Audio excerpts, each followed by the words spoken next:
PR পদ্ধতিতে কি নির্বাচন হবে? জামাত বা ইসলামী দলগুলো যারা পিআর পদ্ধতিতে নির্বাচন চায় তারা কি পিআর পদ্ধতি ছাড়া নির্বাচনে যাবে? বিএনপি কি জোট গঠন করবে? এনসিপি কোন পথে যাবে?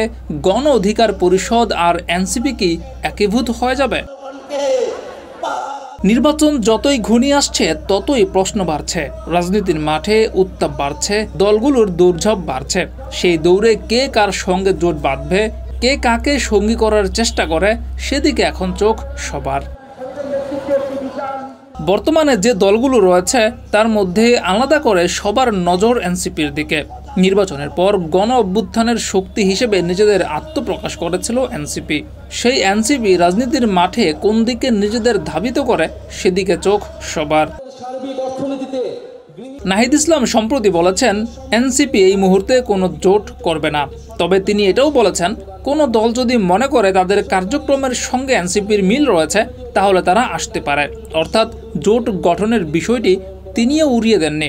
তাহলে এনসিপি কাদের সঙ্গে জোট করবে? প্রশ্ন হচ্ছে সেটা। অনেকে মনে করছেন গণ অধিকার পরিষদ, এবি পার্টির মতো দলগুলো এনসিপির সঙ্গে জোটবদ্ধ হতে পারে। কিন্তু জনমনে প্রশ্ন, জামাতের সঙ্গে অনেকটা মিল থাকার পরও এনসিপি কেন জামাতের সঙ্গে জোটে যাচ্ছে না?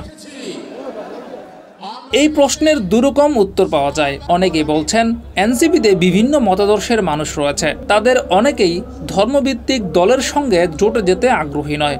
অনেকে আবার বিএনপির সঙ্গে রাজনৈতিক সমঝোতা করতেও আগ্রহী। কিন্তু অনেকেই আবার বলছেন জামাতের সঙ্গে জোট করে যদি বিরোধী দলে চলে যায় তাহলে দীর্ঘ সময়ের জন্য রাজনৈতিকভাবে ক্ষতিগ্রস্ত হবে এনসিপি।